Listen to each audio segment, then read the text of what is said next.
আপনি আওয়ামী লীগকে ইঙ্গিত করে হয়তো এরকম বলেছেন যে পরাজিতদের ধ্বংস করে দিতে হবে। এই পরাজিত বা যুদ্ধ তে আসলে কে জয়ী কে পরাজিত, আমরা যদি এই দার্শনিক আলাপের মধ্যে নাও যাই, আমার শুধু একটা সরল প্রশ্ন, আপনি যখন বলছেন যে পরাজিতদের ধ্বংস করে দিতে হবে, আপনার বক্তব্যকে যেহেতু অনেকে শোনেন মানেন এবং আপনি গুরুত্বপূর্ণ এখন সরকারেরও একটা অংশ বটে, এইটা মনে করে ধরেন আমাকে পরাজিত বলে একটা মাইর দিয়া এইটা সম্ভব কিনা, বা যে কোনো কাউকে লেবেলিং করা সম্ভব কিনা, আজকে ডক্টর রহমানকে বলা সম্ভব কিনা যে না উনি পরাজিত সুতরাং ওকে ধ্বংস করে দিতে হবে, এটা বলা সম্ভব কিনা? আমি এইটা একটা আপনার এই বক্তব্যটা একটা লেবেলিং এর মানে মানে মানে মানে একটা বৈশিষ্ট্য বা বীজ ধারণ করে কিনা? ধন্যবাদ আপনাকে যে আপনি এই প্রশ্নটা করেছেন। এই প্রশ্নটার একটা প্রশ্ন করে কোনো একটা কথা বলে পরবর্তীতে যখন সেই কথাটার আবার ব্যাখ্যা দিতে হয় যে আমি এই কথাটা এইভাবে বলি নাই, আমি অমুক ভাবে বলেছি, তখন বোঝা যায় যে ওই কথাটা আসলে সমাজে বিভিন্ন রকমের অর্থ তৈরি করেছে। অর্থাৎ আমি যেটা মনে করে বলেছি, যারা আমার কথা শুনছেন তারা বিষয়টিকে সেটা মনে করছেন না এটা দুইভাবে। একটা মনে করছেন না উদ্দেশ্যমূলকভাবে, আরেকটা মনে করছেন না সত্যিই তারা বুঝতে পারছেন না হয়তো যে আমি এটা দিয়ে কি বুঝালাম। এটা দিয়ে আমি যখন বলেছি পরাজিতদের ধ্বংস করে দিতে হবে, তখন অনেকেই মনে করছেন যে আমি মনে হয় পরাজিতদের হত্যা করতে বলেছি, তার মানে কি হাজার হাজার মানুষকে হত্যা করে ফেলতে হবে, এরকম ব্যাখ্যাও হয়েছে। আর আপনি যে কথাটা বলছেন যে পরাজিতদের ধ্বংস, পরাজিত কে? পরাজিত এখন আপনাকে মনে করা হলে পরাজিত এখন আপনাকে ধ্বংস করে দিতে হবে, সেটি কিরকম?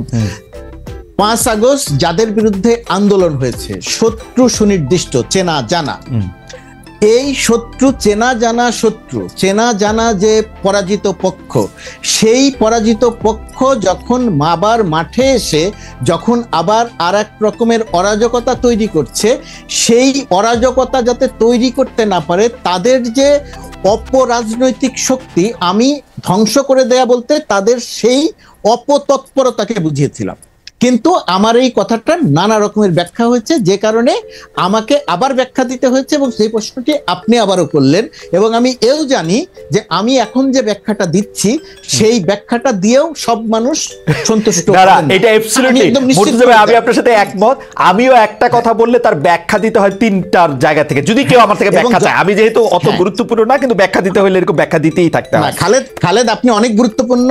আর আমার বক্তব্যটা খুব পরিষ্কার যে ফ্যাসিস্ট শক্তিকে, যে মাফিয়া শক্তিকে, যেটা জাহিদ ভাই বারবার বলেন যে মাফিয়া, যে টেরোরিস্ট শক্তিকে বাংলাদেশের মানুষ ছাত্র জনতা আন্দোলনের নেতৃত্ব দিয়েছে, সেই মানুষ রক্তের বিনিময়ে তাদেরকে পরাজিত করে।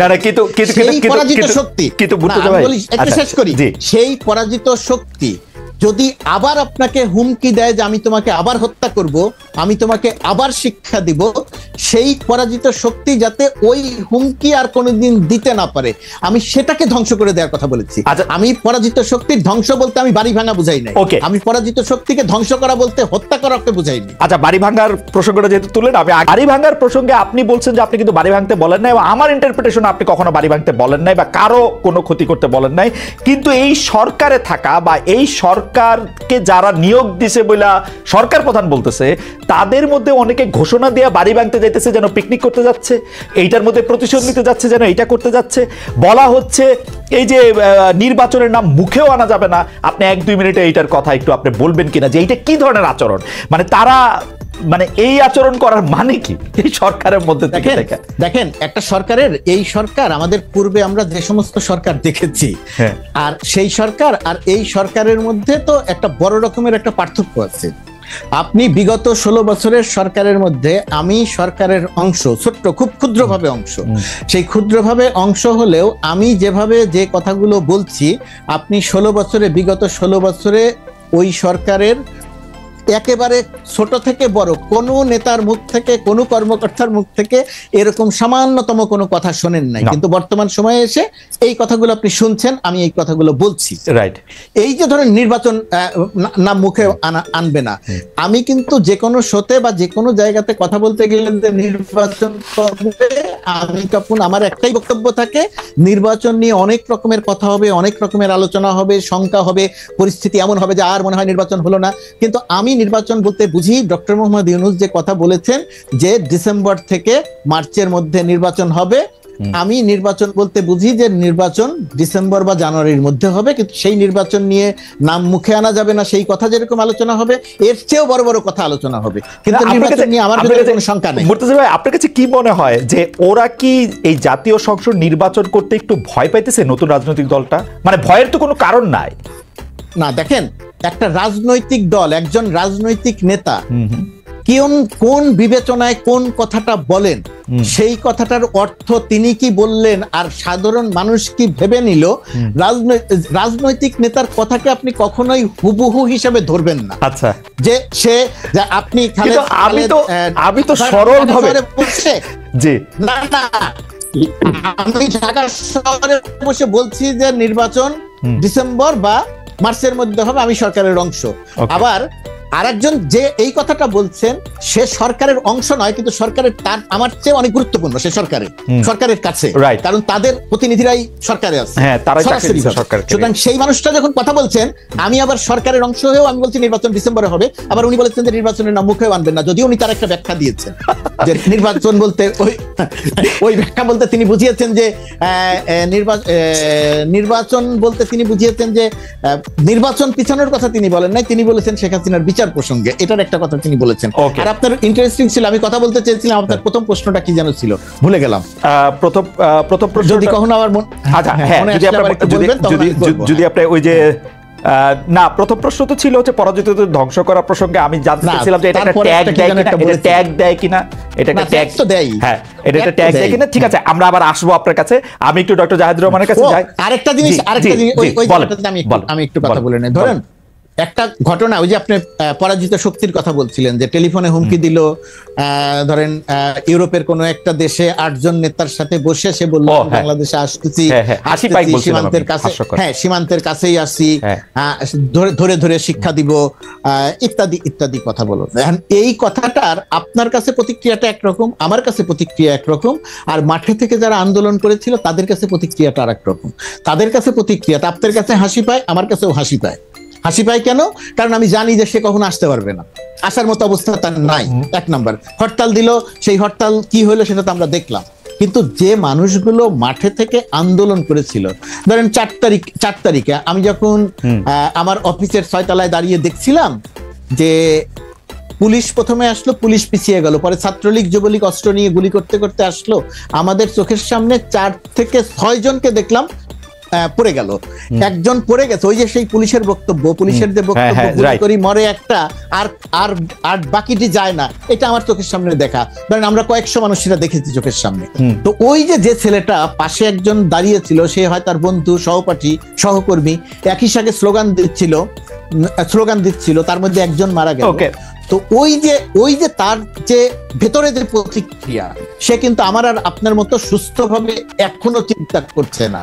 যাই হোক, যখন কথা বলে তখন তার ভেতরে যে প্রতিক্রিয়া হয়, সেই প্রতিক্রিয়াটা আমার আর আপনার মতো হাসির জায়গাতে থাকে না, তার ভিতরে একটা বিক্ষুব্ধতা তৈরি। আমার মনে হয় বিক্ষুব্ধতার নানা রকমের ধ্বংসাত্মক প্রকাশ হয়ে থাকতে পারে, হয়ে যেতে পারে। আমার মনে হয় যে মুর্তজা ভাই আপনি ঠিকই বলতেছেন, কিন্তু আমরা যোগাযোগের ছাত্র হিসেবে একটা জিনিসের কথা বারবার পড়ছি, বিশেষ করে এই আধুনিক যোগাযোগে, যেটার নাম হচ্ছে অপিনিয়ন লিডার। এইটা বোধহয় কেউ একজন, আমাদের শিক্ষকদের মধ্যেই কেউ একজন এটা বাংলা করেছিলেন মত মোরল। আপনারা যারা মত মোরল আছেন, তাদের দায়িত্ব তো নিশ্চয়ই আছে তাদেরকে এটা বলার, কারণ আমার ক্ষেত্রে মনে হয় যে আমি মাঠে থাকলেও আমার প্রতিক্রিয়া হয়তো পারলে আসেন, আমরাও চাই আপনি আসেন। আপনাকে আটকাইতেছে কে? আপনি আসেন, আপনি আসবেন না কেন? আমি আসবো, মুর্তজা ভাই আপনার কাছে আসবো, যে আমার প্রতিক্রিয়া হয়তো যে আপনি অবশ্যই আসেন, আপনাকে ওয়েলকাম জানাই। বন্দোবস্ত আসলে আপনি আমাকে প্রশ্ন করেছেন, আমি মনে করতে পারি, সেটা হচ্ছে যে তাদেরকে পুরোনো বন্দোবস্তে ঠেলে দেওয়া হয়েছে। জি জি জি। আমরা এখন আমার একটা স্মৃতি মনে পড়লো, সেটা হচ্ছে আমরা তখন অনেক ক্রিকেট খেলা দেখতাম, বহু বছর ক্রিকেট খেলাটা দেখি না। তো আমাদের সময় রিচি বেনো খুব বিখ্যাত একজন কমেন্টেটর ছিল, বেনোকে মানে সবচেয়ে বড় আইকন হিসেবে দেখা। আমি নিশ্চিত না এটা বেনোর কিনা, কিন্তু আমার যতদূর মনে পড়ে বেনোর কথা। আমি কেউ একজন নতুন ব্যাটসম্যান, কোন একজন নতুন জীবনে প্রথমবারের মতো টেস্ট ক্রিকেটে নেমেছে, নেমেছেন, ব্যাটিং এ নেমেছেন এবং প্রথম বলটাই ছিল বাউন্সার এবং বাউন্সারটা গিয়ে তার মাথায় লাগে। তখন রিচি বেনো নাকি তার নাম করে, ধরলাম উনি খালেদ ছিলেন, তখন উনি বলছেন, mister Khaled, welcome to test cricket, এরকম একটা উক্তি খুব বিখ্যাত হয়ে আছে। সো স্টুডেন্টদেরকেও বা এই যে নতুন দল হলো, আমি তাদেরকে বলতে চাই ওয়েলকাম টু পলিটিক্স। পলিটিক্স এরকমই এবং ওনারা আক্রমণের শিকার হবেন, নানান মন্তব্য হবে। এবং আমরা যদি ধরে নেই বিএনপি পুরনো বন্দোবস্তের দল, বিএনপি চাইবে সে তার কমফোর্ট জোনে তাকে নিয়ে এসে খেলার জন্য, এটাই নিয়ম, প্রত্যেকে তাই করবে। আপনি ধরুন, আপনি জার্মানিতে কিছুদিন আগে নির্বাচন হলো, আমেরিকাতে নির্বাচন হলো, মানে বিকশিত গণতন্ত্রের জায়গাগুলোতেও কি হয় আসলে। আমি ভারত তো দীর্ঘদিন গণতন্ত্রের চর্চা করছে, তারপর আমি সরিয়ে রাখি, ট্রু অর্থে লিবারেল ডেমোক্রেসির কান্ট্রিগুলোতে প্রত্যেকটা দল চেষ্টা করে তার পেরিফেরিতে, তার পেরিমিটারের মধ্যে অন্য দলকে নিয়ে এসে রাজনীতি করতে। এটাই নিয়ম, এটি রাজনীতি খেলাটাই এরকম। সো বিএনপি চেষ্টা করেছে, সে তার পুরনো বন্দোবস্তে এদেরকে আনতে চাইবেন খুব স্বাভাবিকভাবে, কারণ এখানে তার দীর্ঘ সময়ের বুৎপত্তি আছে, স্কিল আছে, দক্ষতা আছে। এখন তাকে তো আসলে ওর বাইরে থাকার চেষ্টা করতে হবে, তার বাইরে থেকে রাজনীতি করতে হবে। আমি একটা উদাহরণ দিই, আম আদমি যখন প্রথম দিল্লিতে, ইনফ্যাক্ট আমি দেখেছি ওনারা আম আদমি কি করছে না করছে সেটাও ফলো করছেন বলে বলেছেন, তারা যখন আসলেন বিজেপি খুব করে চাইলো তার বন্দোবস্ত আইডেন্টিটি পলিটিক্স, হিন্দুত্ববাদী রাজনীতিতে তাকে ঢোকাতে। ও তো ঢোকে নাই, ও না ঢোকে রাদার একদম নতুন স্বপ্ন মানুষকে দেখাতে পেরেছিল, ওয়েলফেয়ারের কথা বলতে পেরেছিল, দে গট ইলেক্টেড। এবং এর পরের বারও হয়েছে, এবার যদিও হননি। তো তার মানে এটাই বলতে চাইছি আমি, এটা নিয়ে আর কাউকে ব্লেম করা যাবে না, কারণ তারা যখন একটা নতুন বন্দোবস্তের কথা বলবেন, সেই নতুন বন্দোবস্তটা নতুন বন্দোবস্ত হবে। এবং আমি একটা কথা একটু তাদের উদ্দেশ্য আগে বলেছিলাম, এটা একটু ইম্পর্টেন্টও, এই যে আম আদমি এবার নির্বাচনে হারলো, আম আদমির চাইতে খারাপ পারফর্ম করে কি ভারতের সরকার পুনর্নির্বাচিত হয় নাই? হয়েছে। সারদা কেলেঙ্কারির পর পশ্চিমবঙ্গে মমতার দল ডুবে যাবে বলছিল, এত ডিজাস্টার এত মানুষের হলো, ও জিতে গেল। তো আমার আন্ডারস্ট্যান্ডিং যেটা, সেটা হচ্ছে এরকম, আম আদমির ব্র্যান্ডিং হচ্ছে আমি দুর্নীতি মুক্ত থাকবো, আমি সুশাসন নিশ্চিত করব, আমি ওয়েলফেয়ার নিশ্চিত করব। সে আম আদমির যখন সাম পার্সেন্টেজ স্খলন দেখা গেছে, আবগারি শুল্ক নিয়ে, মদের সেই লাইসেন্স নিয়ে যখন ট্রুলি কিছু অভিযোগ মানুষ বিশ্বাস করেছে যে তারা দুর্নীতি করেছেন, বা একজন অরবিন্দ কেজরিওয়াল যখন কোভিড এর মধ্যে লক্ষ লক্ষ বা কোটি কোটি রুপি খরচ করে তার নিজের বাড়ির বিলাসিতা, পুরো মার্বেল উনি চেঞ্জ করেছেন ফ্লোরের, উনি একেবারে ইলেকট্রনিক পর্দা লাগাচ্ছেন কোভিড এর সময়, এই জিনিসগুলো মানুষ চায় না। তাহলে আমি যেটা বলতে চাইছি, যারা নতুন বন্দোবস্তের কথা বলবেন তারা আর কে কি করছে তার সাথে না, আমরা চিন্তা করব, আমরা তাকে তুলনা করব তিনি যে ন্যারেটিভ আমার সামনে আনতে চাইছেন সেই ন্যারেটিভের সাথে তুলনা করে। সুতরাং তারা যখন বলেন যে বিএনপি ওখানে এটা করেছে, আমরা এটা করতে পারি, এগুলো ভুল জায়গা। তাদের আসলে এই নতুন বন্দোবস্তে যে আলাপ তারা সামনে আনছেন, এটা স্ট্রিক্টলি ফলো করতে হবে। আমরা তাদেরকে বিএনপি বা আওয়ামী লীগ বা জামায়াত কারোর সাথে তুলনা করব না। উনি আমাকে যা বলছেন, উনি আমাকে যে স্বপ্ন দেখাচ্ছেন, তার সাথেই আমি তাকে তুলনা করব। এটা হলো একটা দিক। আচ্ছা, আমি একটু মাঝখানে একটু দর্শকদের কথা একটু বলে রাখি। দর্শকদের মধ্যে একটা বড় অংশ এই প্রশ্ন করছেন যে নির্বাচন হলে কি হবে। আমি এটাকে একটু বিস্তৃত করি। আপনি কি বলতে পারেন যে নির্বাচন হলে এই রাস্তায় মেয়েদের প্রতি বুলিং বন্ধ হবে? আমরা কি নির্বাচিত সরকারের সময় এগুলি দেখি নাই? নির্বাচিত সরকারের মধ্যে বাংলাদেশের সবচেয়ে বড় অনির্বাচিত সরকারটা অবস্থান করে, আমরা কি বাংলাদেশে এটা দেখি নাই? আজকে আপনি যে মোহাম্মদপুরের কথা আপনি বলতেছেন, আজকে একটা মোহাম্মদপুরের বদলে আরেকটা ইসলামপুর যে হবে না, সেইটাকে আপনি এটা বলতে পারেন? পাশাপাশি আপনি এই নির্বাচন হলে কি হবে জায়গায় আপনি একটু মন্তব্য করেন। আমি একজন দর্শকের মন্তব্য একটু পড়তে চাই, তিনি কাজী মোয়াজ্জেম হক। তিনি বলছেন যে অনলাইন ভোটিং হচ্ছে কনফিউজিং, কারণ মিডল এজ থেকে সিনিয়র সিটিজেনরা সাধারণত অনলাইন ভোটিং অংশগ্রহণ করে না। তিনি ইংরেজিতে বলছেন এবং এইটা দিয়ে আসলে ট্রু সিটিজেন্স ওপিনিয়ন বোঝা যায় না। আমি আসলে এটা নিয়ে কোনো মন্তব্য করতে চাই না। অনলাইন আমি রেজাল্টটাই বলি শুধু, কারণ আমার কাছে আমি সাধারণত অনেক দিন পর পর এই সার্ভেগুলির একটা বিশ্লেষণ করি যে কারা বেশি আমাদের এই সার্ভেতে অংশগ্রহণ করেন, কারা এটার মধ্যে ভোট দেন।